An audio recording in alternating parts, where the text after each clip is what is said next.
नमस्कार दोस्तों, मैं हूँ रश्मि और आप मुझे सुन रहे हैं आप सबके लिए, जिसका नाम है बंटवारे की अजब शर्त। इस कहानी के लेखक हैं R.K. श्रीवास्तव जी। किसी गांव में दो भाई रहते थे, सुंदरलाल और भोला प्रसाद। सुंदर बड़ा था और भोला छोटा। दोनों भाइयों में बड़ा प्रेम था। एक के बिना दूसरे को चैन न मिलता था। यह स्थिति तब तक ही थी जब तक सुंदरलाल का ब्याह न हुआ। सुंदरलाल का ब्याह होते ही स्थिति बदल गई। यूं तो उसकी स्त्री का नाम सुशीला था, लेकिन वह अपने नाम के उलट बड़ी स्वार्थी और कर्कश स्वभाव की स्त्री थी। सुशीला के सास ससुर पहले ही भगवान को प्यारे हो चुके थे। ले देकर अपना कहने को एक देवर ही था, जिसकी रोटी पानी की जिम्मेदारी उस पर थी। लेकिन जल्द ही वह भी उसे भारी लगने लगा। वह बेरोक टोक तथा आजादी से रहना चाहती थी। इसके लिए जरूरी भी था कि भोला अलग रहे। अतः उसे जब भी मौका लगता सुंदर को उसके खिलाफ भड़काती थी और उसकी ऐब दिखाती और गिनाती। सुंदर अपने भाई को अच्छी तरह से जानता था, इसलिए सुशीला की बातों पर ध्यान न देता।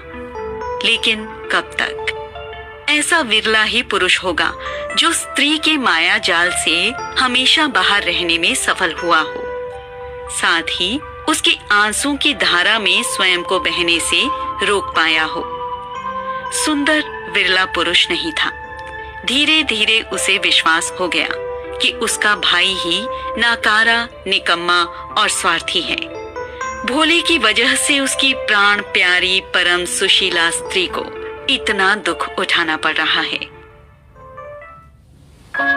सुशीला की वजह से दोनों भाइयों में बंटवारे की नौबत आ गई। सुंदर ने वैसा किया जैसा सुशीला ने उसे सिखाया पढ़ाया था। सुंदर ने दो लालची लोगों को अपना पंच बना लिया और उनके सामने सुंदर ने बाप दादों का छोड़ा सामान भोले के साथ बांट लिया। यह बंटवारा कोई बंटवारा नहीं था, एक छल था जो उसने भोला के साथ किया था। बंटवारे में पूरा घर सुंदर को मिला। भोला के हिस्से में घर का दरवाजा आया। उसके पास एक भैंस थी, जिसके आगे का हिस्सा भोला को मिला तथा पीछे पूंछ तरफ का हिस्सा सुंदर को मिला। पूरा खेत सुंदर को मिला और उस खेत के चारों ओर का मेड़ भोला को मिला। मुख्य संपत्ति इतनी ही थी। पंचों के सामने ही सुशीला ने भोला का खटिया, बिस्तर, कपड़े और बर्तन घर के बाहर दरवाजे पर पटक दिए। बोली, लल्ला, ये रहा तुम्हारा सामान, अब रहो अपने हिस्से में और हमारा पीछा छोड़ो। जैसे तैसे दिन बीता और रात हुई। सुशीला और सुंदर ने भोला को घर से बाहर किया और दरवाजा बंद करके खुद मजे से सो गए। भोला खुले आसमान के नीचे अपनी खाट पर लेटा था। मच्छर आदि कीड़े मकोड़ों ने उस पर हमला बोल दिया। कभी उसकी खाट के नीचे कुत्ते आ लेटते तो कभी उसके सिरहाने आकर लड़ते और भौंकते। चोरों तथा सांप बिच्छुओं का भय था सो अलग। यह सब जब भोला से बर्दाश्त नहीं हुआ, तब उसने अपने भैया भाभी को पुकारा और सब वजह बताकर सोने के लिए भीतर जगह मांगी। भौजाई कहने लगी, लल्ला, बंटवारा तो बंटवारा है, जैसा भी है अपने हिस्से में रहो, हमारे हिस्से में क्यों रहोगे? और उसने दरवाजा बंद कर लिया। जैसे तैसे राम राम करते हुए रात गुजरी। भोला ने भैंस को चारा दिया, पानी पिलाया। सुंदर ने दुहकर उसका सारा दूध निकाल लिया। भोला को एक बूंद भी नहीं मिला। ठीक है, शाम का दूध मेरा होगा, भोला ने सोचा और वह भैंस को अपनी खेत की मेड़ पर चराने ले गया। खेत में मटर की फसल लहलहा रही थी। भोला मटर तोड़कर खाने लगा। अभी मुट्ठी भर मटर न खाया होगा कि सुशीला आधम की। फिर तो बेचारे की शामत ही आ गई। सुशीला उससे बोली, लल्ला, अब जब बंटवारा हो गया है और खेत बड़े भाई को मिली है, तब खेत की फसल में तुम्हारा अधिकार कैसा? खबरदार, जो दोबारा खेत में पैर रखा तो। भोला ने कान पकड़कर माफी मांगी, तब जाकर जान बची।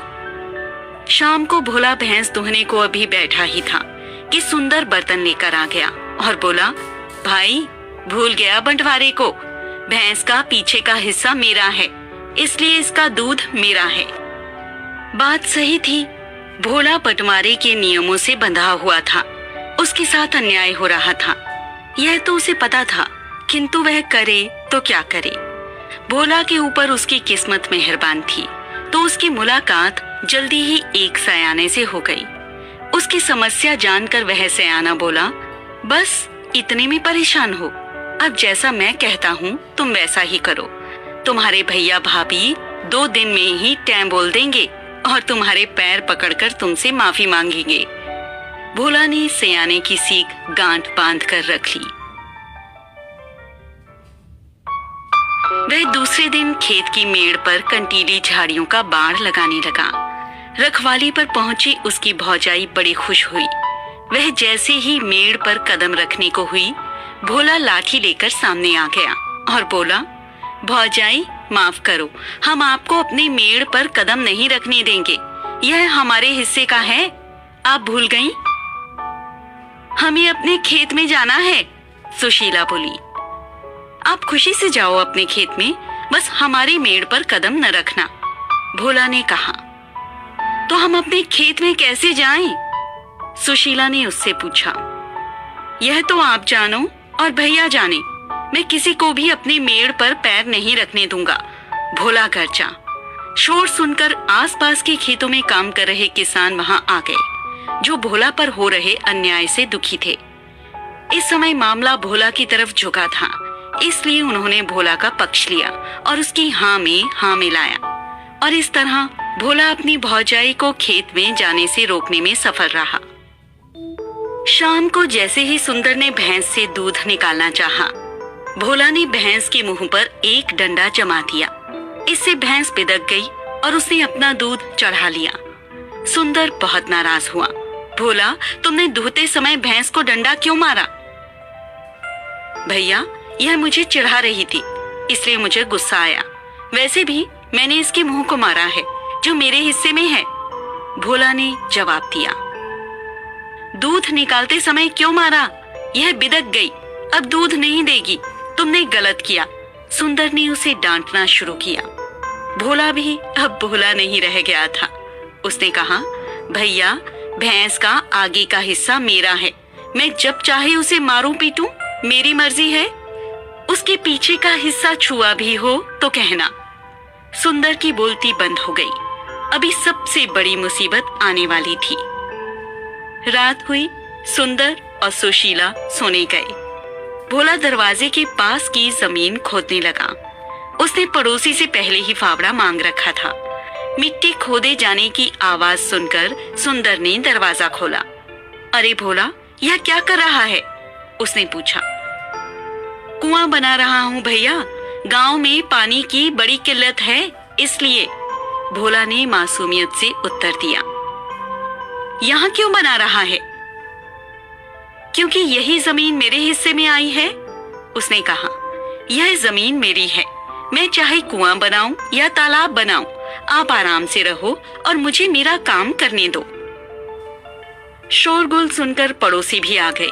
उन्होंने भोला की बात का समर्थन किया कि वह अपने हिस्से की जमीन में जो चाहे वो करे, यह उसका अधिकार है। सियाने ने 2 दिन कहा था, यहाँ तो पहले ही दिन उसकी अक्ल ठिकाने आ गई। सुंदर ने कहा, भाई बहुत हुआ, बंटवारे की ऐसी की तैसी, आओ बाप दादों का दिया हुआ सब कुछ हमारा। ऐसा कहकर उसने बंटवारे वाला कागज फाड़ दिया। भैया, आपके अकेले कहने से क्या होगा? भोला ने पूछा। भौजाई भी ऐसा कहे तब मानूं? लल्ला, मुझे भी होश आ गया, मैं गलत थी और तुम्हारे ऊपर अन्याय कर रही थी, सब भूल जा और माफ कर दे। सुशीला उसके पैरों में झुकती हुई बोली। हो भौजाई जी, माफी मांगे आपके दुश्मन, और आप मेरा पैर क्यों छू रही हो? यह अधिकार तो भोला का है। ऐसा कहते हुए भोला ने सुशीला के पैर पकड़ लिए। सुशीला ने पहली बार भोला को दिल खोलकर आशीर्वाद दिया। गांव में दोनों भाइयों का प्रेम पहले ही मशहूर था, अब तो वे राम लक्ष्मण की जोड़ी कहलाने लगे। इस घटना को जिसने भी देखा और सुना यही कहा कि भाइयों, अगर आपस में कुछ बांटना ही है तो प्यार बांटो, जमीन जायदाद नहीं।